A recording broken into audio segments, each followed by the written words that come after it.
Buenas tardes, amigos y hermanos, Dios les bendiga. En nombre de Capilla Calvario, Higher Ground, Ministerio en Español, les doy la bienvenida a cada uno de ustedes en este estudio de la Biblia de esta noche, o de esta tarde. Estamos considerando el segundo libro de los Reyes, el capítulo 20. Vamos a orar entonces para comenzar con el estudio de esta noche. Bendito Padre, te damos toda la gloria y toda la honra, Señor. Padre Santo que estás en los cielos, bendice tu palabra, Señor, que va a ser expuesta a través de este estudio. Bendice a cada uno de los que van a ser partícipes de este estudio y en sus hogares o donde quiera que se encuentren, Señor, que puedan recibir de tu palabra la bendición. Y bendice tú tu palabra, pues, Señor, en el bendito nombre de Cristo Jesús oramos. Amén.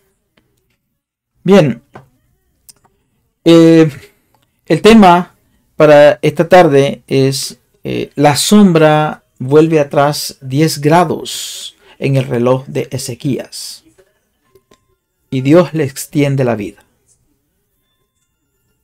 Segundo libro de Reyes, capítulo 20. La inspiración es un concepto difícil de describir, hermanos. La doctrina es crucial para nuestra fe, pero la forma como trabaja visiones, sueños, actos simbólicos, la Biblia es un libro único. Es un libro de revelación divina, donde el Dios eterno se revela a sí mismo a su creación, la humanidad. En el estudio de esta tarde, vemos la historia del rey Ezequías, rey de Judá, que llegó a ser considerado como uno de los reyes buenos en Jerusalén. Él comenzó a reinar cuando murió su padre Acaz. Este estudio histórico de hoy habla de la prolongación milagrosa de la vida de Ezequías.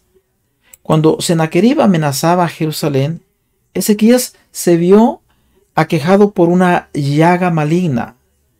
El profeta Isaías le dijo que dispusiese sus asuntos en preparación para su muerte, es decir, que arreglara su casa porque vas a morir. Fue el mensaje que le llevó el profeta Isaías. Pero Ezequías todavía no había tenido ningún hijo que le sucediera en el trono, de modo que parecía que la línea real davídica iba a interrumpirse. Veamos pues el relato del segundo libro de Reyes, capítulo 20. La recuperación de Ezequías. El versículo 1 nos dice allí el anuncio de Isaías que le dio a Ezequías. Porque dice, en aquellos días Ezequías cayó enfermo de muerte. Y vino a él el profeta Isaías, hijo de Amós, y le dijo, Jehová dice así, ordena tu casa porque morirás y no vivirás. Sí. Cuando habla de estos días se está refiriendo a este periodo que había estas guerras, ¿no? Porque Asiria quería de alguna manera, como ya se había llevado cautivo a las 10 tribus de Israel y había llegado también a pelear en contra de las ciudades que estaban alrededor de Jerusalén, quería también de alguna forma invadir Jerusalén. Pero nosotros sabemos que es Dios quien está en control de la historia. Los eventos de este capítulo están registrados también en el libro de Isaías. Cuando nosotros vamos al libro de Isaías en el capítulo 38, podemos encontrar nosotros también este relato paralelo con lo que estamos estudiando en esta noche de este segundo libro de Reyes, capítulo 20. Dice que cayó enfermo de muerte. Bueno, no se dice exactamente cómo es que llegó a esta enfermedad, pero lo que sí dice es que tenía una llaga. Pero llegó a ser conocido.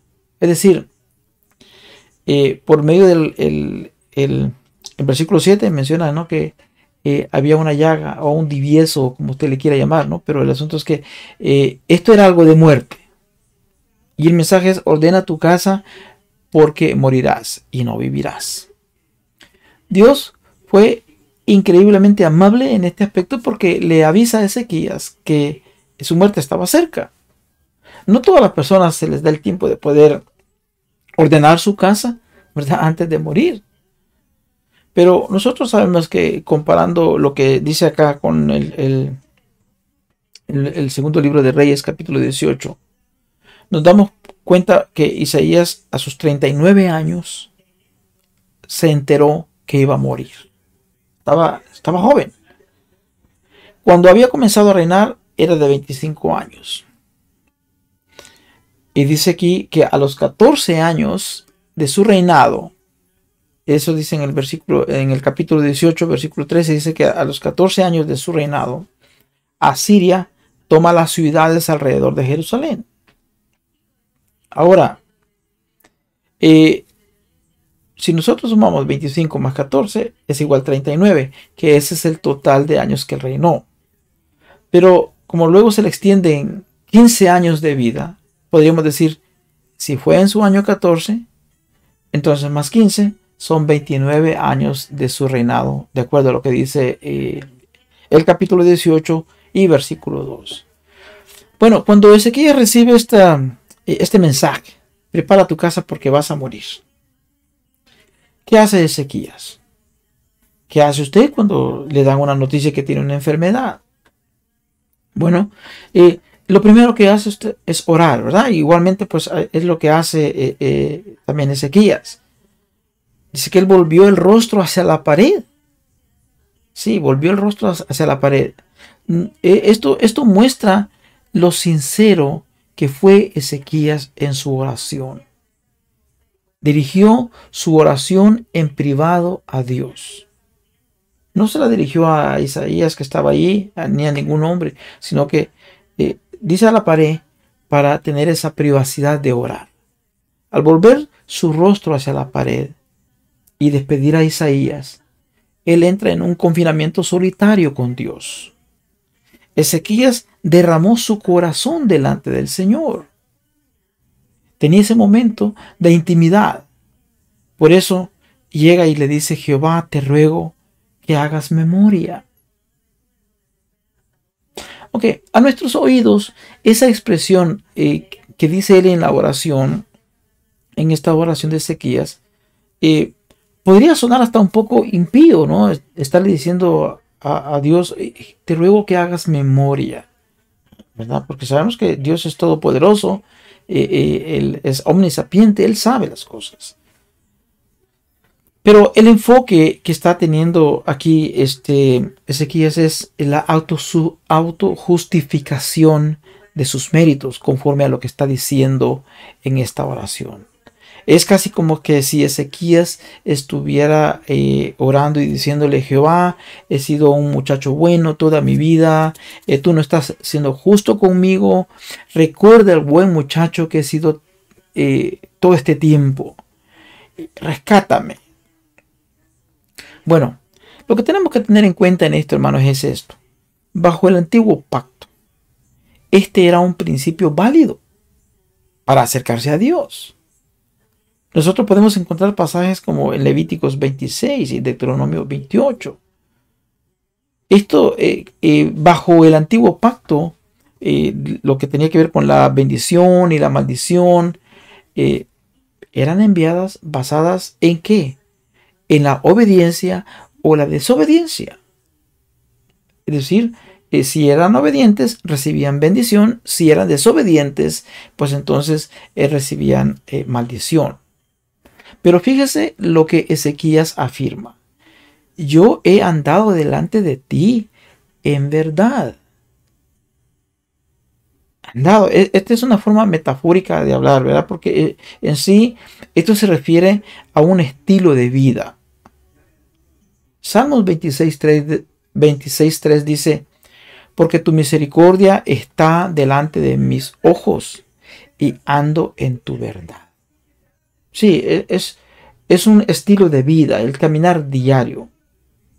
Lo he hecho con corazón íntegro, dice, ¿verdad? Esto es una forma también metafórica de hablar, la forma como la Biblia lo pone, porque esto significa que es una dedicación total. Es como cuando tú dices que tú recibes al Señor y te dedicas a Dios. Tú ya eres una persona dedicada a Dios. Que cometes errores, le fallas, eres infiel y cosas así. Sí, eso es cierto. Pero tú eres una persona dedicada a Dios. Por eso aquí Ezequías, dice: he hecho lo correcto delante de tu vista. Bueno, atendiendo este mismo principio. David igualmente, cuando él escribió en el Salmo 15, David dice: Jehová, ¿quién habita en tu tabernáculo? ¿Quién morará en tu monte santo? Y luego responde David mismo: el que anda en integridad y hace justicia y habla verdad en su corazón. Encontramos nosotros este Salmo 15, versículos 1 al 2. Está hablando aquí, esto es la integridad, la dedicación que hay. Israel era un pueblo dedicado a Dios. Sí, Jehová, el Dios del pacto, era su Dios. Y ellos estaban dedicados a Dios. Pero ahora, bajo el nuevo pacto,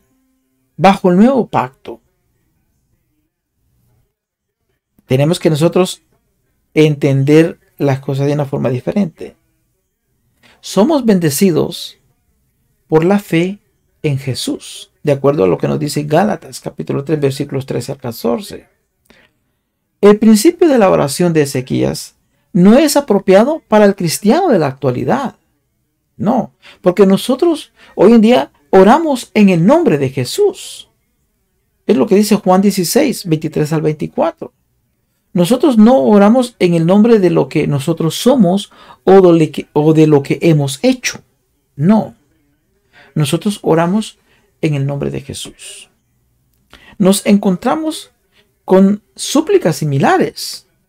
Una y otra vez que usted mira en el Antiguo Testamento cómo los hijos de Dios, los siervos de Dios de antaño, en los Salmos usted encuentra muchas de estas expresiones.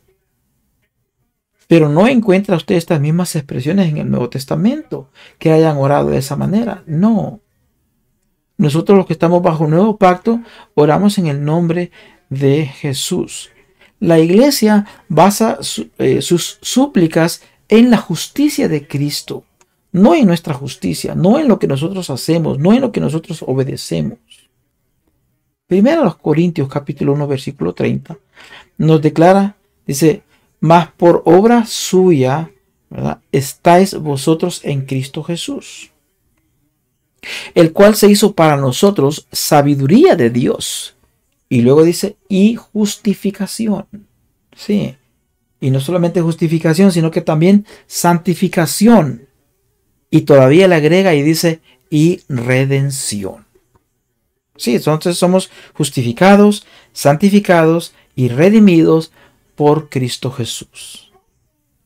En la segunda carta a los Corintios, capítulo 5, versículo 21, dice que al que no conoció pecado, es decir, hablando de Jesús, le hizo pecado, ¿por quién? Por nosotros, para que fuéramos hechos justicia de Dios en Cristo, ¿verdad? En Él. Sí, por eso ahora nosotros oramos en el nombre de nuestro Señor Jesucristo, porque Él es nuestra justicia. Volviendo entonces a lo de Ezequías. Dice que Ezequías lloró con gran lloro. Sí, Ezequías vivía bajo el antiguo pacto. Y en ese tiempo pues no había una seguridad de la gloria en la vida del más allá. No, más bien es Jesús quien trajo la vida y la inmortalidad y vino a la luz a través de los evangelios. Sí, en el pasado ellos al ir al Seol sabían que ya se acababa toda adoración, se acababa todo, ¿verdad? Entonces, pero también bajo este antiguo pacto, Ezequías hubiera considerado esto como una evidencia de que Dios estaba disgustado con él. Por eso es que su comienzo de la oración es: acuérdate. Sigamos con el relato. Los versículos 4 al 7, Isaías trae la respuesta de Dios, ¿verdad? Porque ya lo había despachado. Ezequías estaba orando, se estaba desbordando enfrente de su creador, allí donde estaba orando, y ya había despachado a Isaías.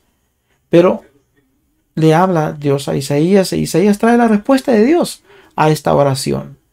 recibió respuesta rápido. Por eso dice el mensaje que ella le trae, dice, yo he oído tu oración. La oración de Ezequías fue importante. Sí, por todas las indicaciones. Si Ezequías no hubiera o no hubiese hecho esta oración tan apasionada, quizás su vida no hubiera sido extendida.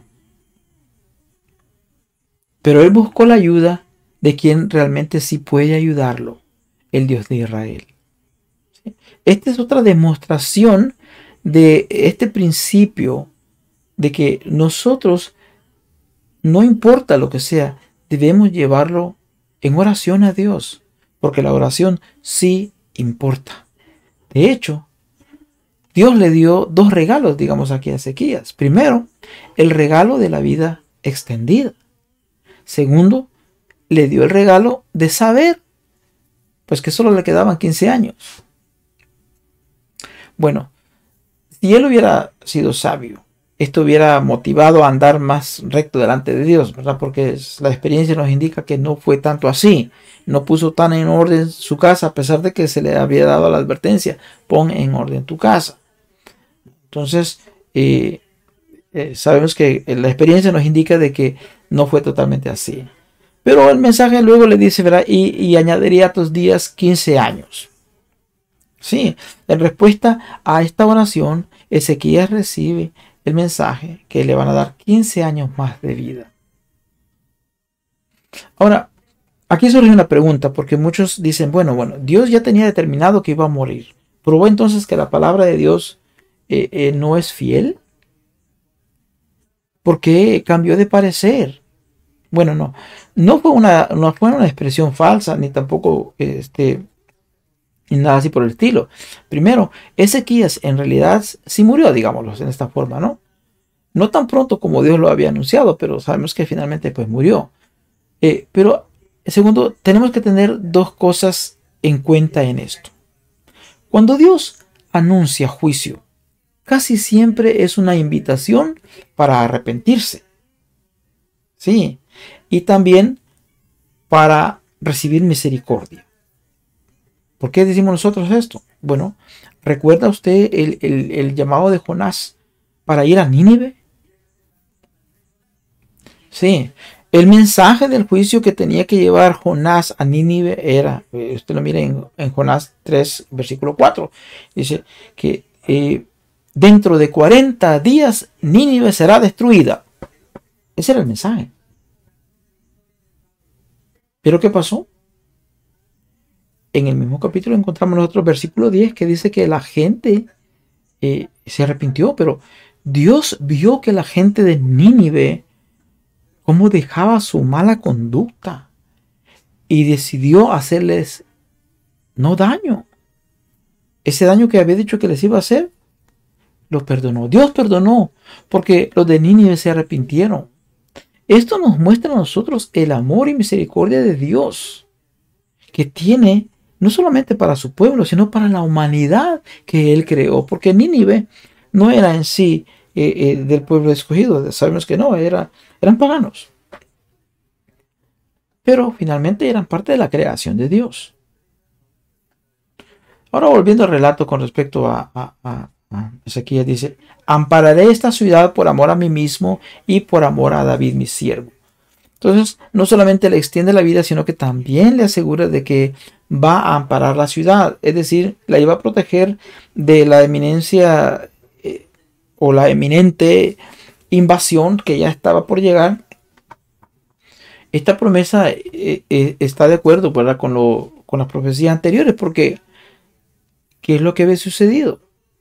En Isaías capítulo 37, versículos 36 al 37, sabemos que Sennacherib, el rey asirio, estaba listo ya para invadir Jerusalén. Pero la profecía nos dice allí, el profeta habla de que el ángel de Jehová mató a 185,000 del campamento asirio. Entonces vemos que la profecía pues se cumple, ¿no? Entonces Jehová realmente no solamente le extendió la vida a Ezequías, sino que también protegió a Jerusalén. ¿Qué significa para nosotros esta palabra? Por amor de mí mismo. ¿Es acaso una actitud egoísta de parte de Dios? Bueno, ¿saben? Por amor a su nombre y por amor a mí mismo son frases que se repiten varias veces en la Biblia. En el contexto de varios versículos donde encontramos esta expresión, vemos que Israel en sí no merecía el favor divino, y aún así él actuaba a favor del pueblo. Los amparaba del peligro, los salvaba, los rescataba y también los perdonaba. Entonces, ¿qué significa? El nombre de Dios representa lo que Él es en realidad. Cuando la Biblia lo nombra, incluso con diferentes nombres, lo que está haciendo es caracterizarlo. Sí. El problema comienza cuando el nombre de Dios ya no representa para las personas lo que Él es en realidad. Jehová, por ejemplo, es el nombre del Dios del pacto. Acordémonos que cuando Moisés va y sube a la montaña y le pregunta, mira, regreso allá al pueblo de Israel y le digo, el Dios de sus padres me ha hablado, ¿qué nombre les diré? El primer nombre que les dio fue yo soy. Y yo soy el que soy. Ese fue el primer nombre que les dijo, porque eso caracteriza quién es Él. Pero luego después les menciona el nombre del pacto, Jehová, el nombre del Dios del pacto para Israel. Entonces vemos cómo, pues, siguiendo pues ahora con este relato, Dios decide actuar por amor a su nombre y luego dice, por amor a David mi siervo. ¿Qué significa esto? Con esto nos está diciendo de que Jehová recuerda el pacto y Él es fiel.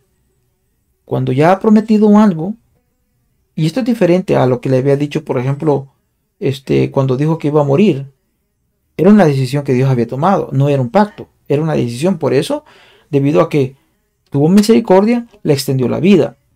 Pero con David, aquí cuando dice por amor a David mi siervo, está hablando de la fidelidad que Dios tiene para cumplir lo que Él ha prometido. Y Él había prometido que iba a extender el linaje, y este rey era parte de ese linaje. Sigamos con el relato. Ahora vemos la medicina que le prepara. ¿Qué medicina? Bueno, Dios le había dicho ya que le iba a dar más vida. Pero luego dice, tomad masa de higos. ¿Qué medicina, verdad? Sí, Isaías dijo, tomad masa de higos, y tomándola la pusieron sobre la llaga y sanó. Este fue otro milagro. Dios utilizó este tratamiento médico para traer sanidad a Ezequías. Fíjense que el que sana en sí es Jehová, pero los médicos que lo estaban atendiendo, por órdenes del profeta Isaías, le aplicaron la medicina, masa de higo. Ya les había dicho que le daría más tiempo de vida. Y ahora a sanarle la llaga con medicina. Sí, Dios puede a menudo hacerlo sin eso, ¿verdad? Pero le trae sanidad a través de los tratamientos médicos que le están aplicando ahí los que estaban atendiendo al rey. Estos tratamientos médicos no es ningún rechazo sobre la fe. No, de hecho el profeta es quien lo manda. Estos que lo estaban atendiendo obedecen y el hombre se sana. Pero lo que tenemos que tener en cuenta es que toda causa es atribuida a Dios. La gloria es para Dios. Él está íntimamente involucrado en su mundo, en el pueblo del pacto, en sus individuos, en sus hijos. ¿Ha oído usted esta expresión de los medicamentos que le llaman placebos? Bueno, cuando se hacen medicamentos, estos medicamentos que son placebos no tienen en sí ningún poder curativo, pero sí tienen una cuestión que es algo terapéutico. ¿Por qué? Porque el medicamento, aunque luzca igual, parezca igual, tiene los mismos componentes, pero no tiene lo medicinal. Sencillamente luce y todo y parece igual, pero no es en sí la medicina, sino que sencillamente es algo terapéutico. Pero la gente se sana cuando le ponen medicamentos placebos. ¿En qué estuvo? ¿En qué estuvo esto? el cuerpo se sana solo, ¿verdad? El cuerpo tiene esa bendición. Pero muchas veces necesitamos recurrir a la medicina, ¿ah? Para ser sanos. Los versículos 8 al 11, la señal que Dios le da a Ezequías. ¿Ah? ¿Por qué? Ezequías quería una señal que le permitiera, dice, subir a la casa de Jehová. Entonces, como estaba pidiendo una señal, esto podía ser, pues, porque no quería quizás asegurar, ¿no?, de que esto era cierto. No es que estuviera quizás dudando, pero bueno, él pide una señal. El profeta le dice, esta señal tendrás de que hará Jehová de lo que ha dicho. Dios le muestra más misericordia que a Ezequías, porque la verdad que Dios no tenía ninguna obligación de darle señal. De hecho, Dios hubiera estado justificado al decir, yo lo digo y tú lo crees. ¿Cómo te atreves a tomar mi palabra o a no tomar mi palabra por verdadera? ¿Por qué te atreves a desconfiar? Pero no. Dios, en su verdadero amor, Dios le dio a Ezequías más de lo que necesitaba y más de lo que merecía. Dios nos muestra la misma misericordia a nosotros también. Porque Dios podría decir, bueno, es suficiente con que yo diga que te amo. Es suficiente que hago salir el sol para todos. Ya he demostrado mi amor. Sí. Juan 3:16 dice, ¿no?, que de tal manera amó Dios al mundo que dio o ha dado a su Hijo unigénito para que todo aquel que en él cree no se pierda, mas tenga vida eterna. Romanos 5:8. Mas Dios muestra su amor para con nosotros, que siendo pecadores, Cristo murió por nosotros. Le dan la prueba de todas maneras a Ezequías. ¿Qué le dicen? Mira, avanzará la sombra a 10 grados o retrocederá a 10 grados. Bueno, Ezequías dice, bueno, espérate, que vaya hacia adelante, pues eso es parte de lo normal, el ciclo normal. Pero que retroceda, ahí la cuestión es diferente. Nuevamente aquí vemos que era una señal física para motivar a Ezequías. Ya Dios había dicho que le iba a salvar la vida, pero de esta forma también lo iba a motivar. Dios prometió hacerlo y Dios lo cumplió. Sí, le dio la señal que iba a retroceder. Ahora, retrocedió 10 grados. Al hacer que esta sombra de reloj, ¿verdad?, retrocediera esos 10 grados, aumentó pues el tiempo en el día,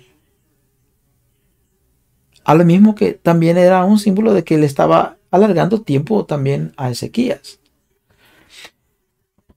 Como sea que nosotros tomemos, esto fue un milagro. Dios pudo haber invertido el movimiento de la tierra, porque muchos especulan cómo pudo ser posible todo esto. Esto es en contra de las leyes naturales que Dios mismo ha establecido.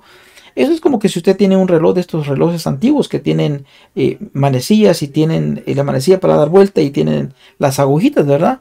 Usted tiene el control, puede volverlo hacia atrás o ponerlo hacia adelante como usted guste. Dios es el creador del universo. Él tiene el control, aún de las cosas físicas y de lo sobrenatural.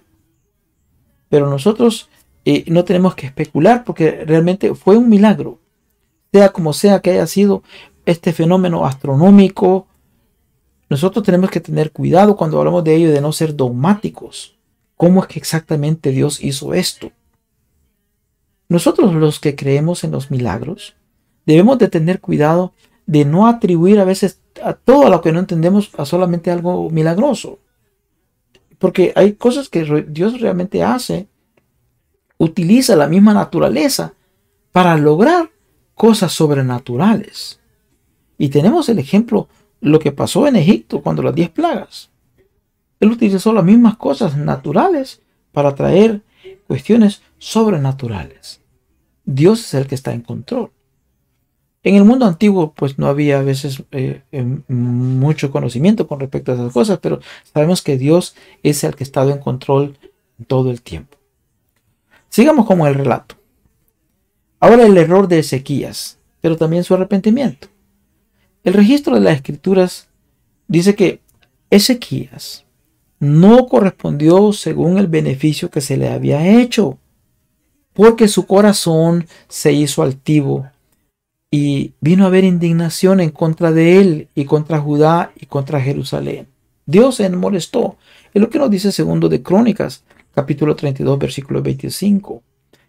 La Biblia no especifica si esta altivez tuvo relación con la imprudencia que cometió al mostrar todo el tesoro de su casa y todos los dominios a los mensajeros que habían llegado del rey de Babilonia, Meroc Baladán.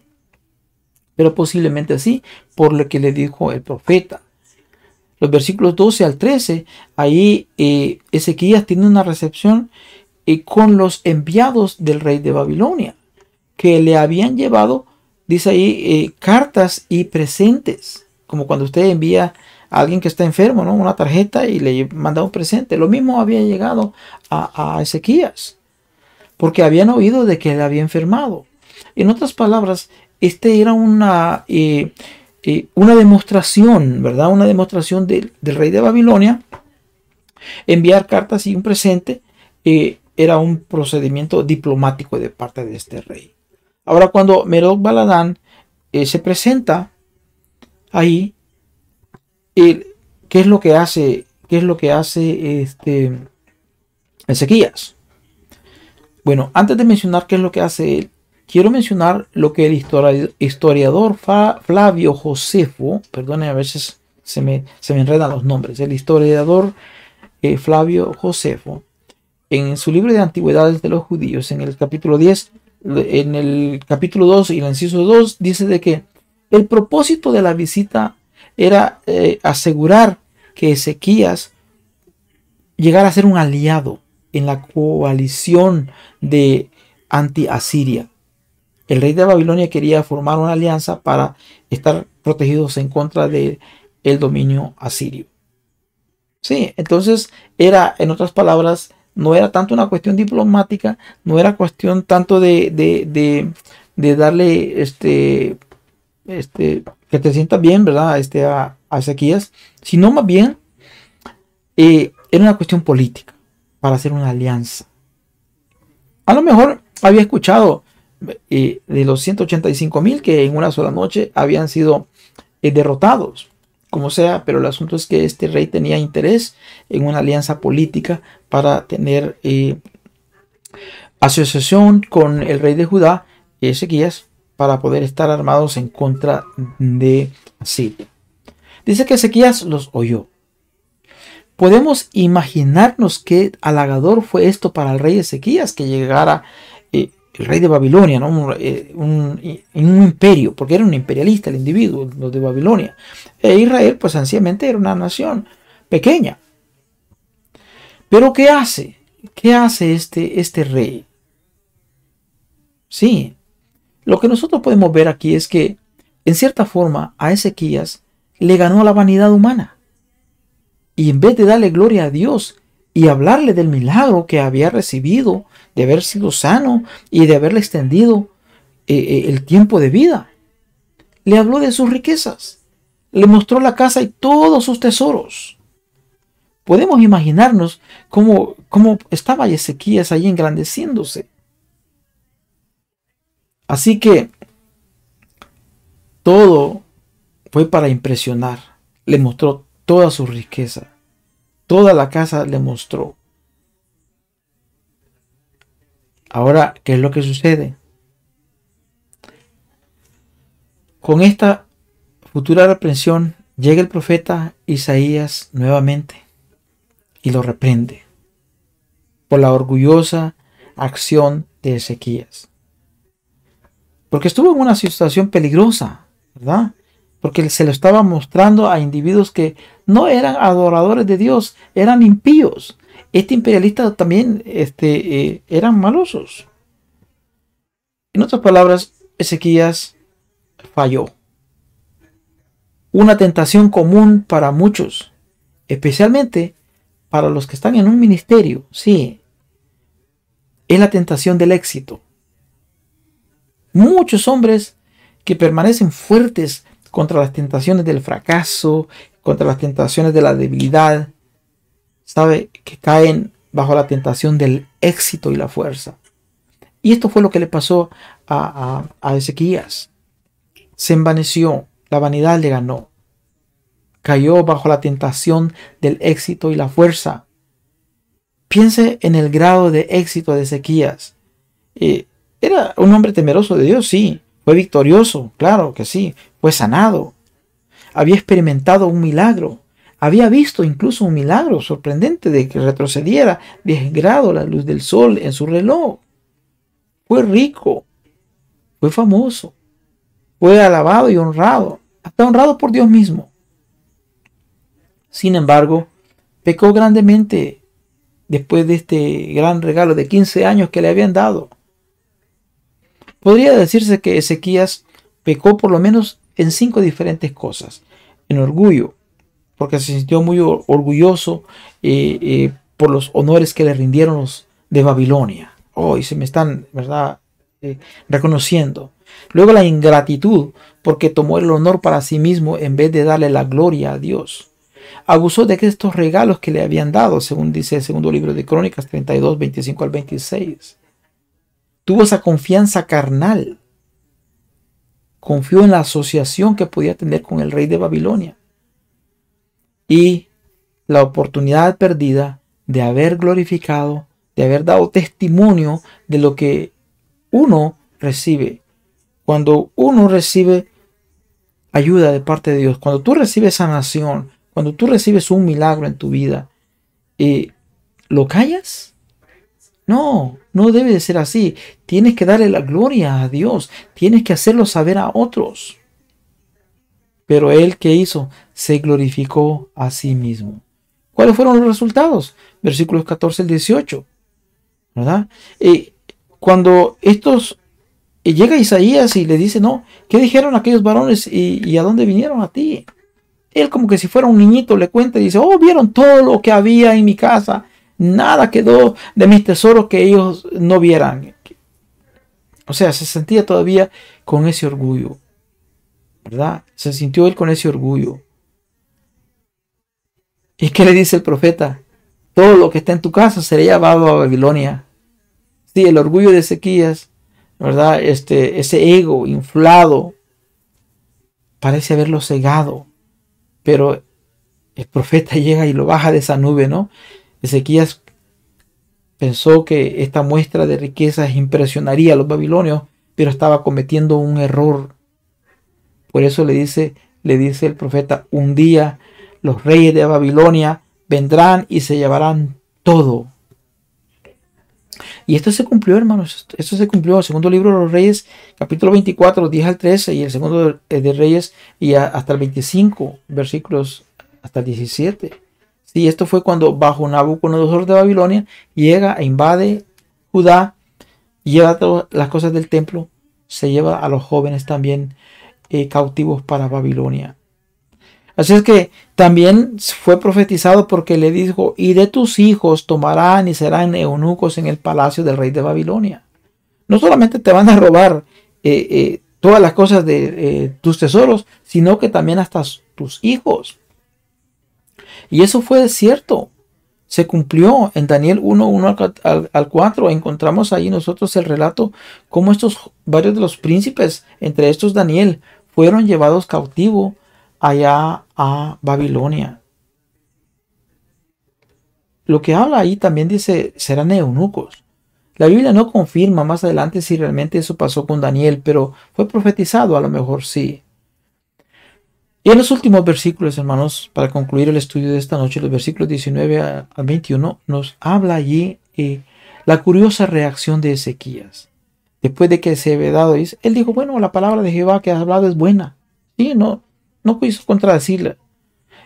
Era como que si tenía un triste estado de su corazón, ¿verdad?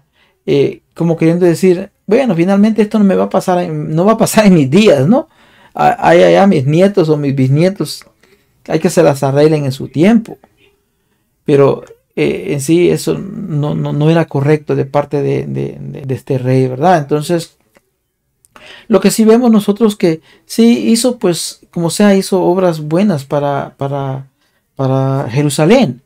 Dice ahí que construyó un estanque o un conducto que va hacia el estanque para que llegaran las aguas a la ciudad. Y eso es cierto, está hasta el día de hoy, está ahí porque es el conducto que llega hacia el tanque Siloé. Finalmente dice ahí la palabra de Dios que durmió Ezequías con sus padres, esto indicando pues que el hombre murió. Terminó sus días, los 15 años que le habían dado se terminaron, ¿verdad? Ya no hubo más prórroga, ya no se menciona de que haya pedido más tiempo, sencillamente se acabó el tiempo que Dios le había dado y fue enterrado pues entonces en el lugar de sus padres. Esta expresión, ¿verdad? Que habla allí y durmió Ezequías con sus padres, se está refiriendo pues que lo llevan al mismo lugar donde estaban enterrados sus padres. Dios es bondadoso y Él le permitió tener todas estas experiencias a este rey. Nosotros tenemos que tener en cuenta esto como una lección para nosotros, hermanos. Debemos de ser, no como, en sí como Ezequías con respecto a las cosas buenas que hizo, pero con respecto a sus errores que nos sirvan de lección para no cometerlos, ¿verdad? Ese es el propósito cuando nosotros estudiamos de la palabra de Dios. Hoy en día que tenemos esta oportunidad de examinar la Escritura, y es provechosa para enseñar, para corregirnos, para que nos capacitemos. Sí, tengamos en cuenta, estas historias nos ayudan a nosotros. Así es que, hermanos, te invito a que, pues, que compartas estos estudios. Si es primera vez que escuchas estos estudios, bueno, te sugiero que te suscribas y que actives también la campanita de notificación para que recibas la notificación del próximo estudio.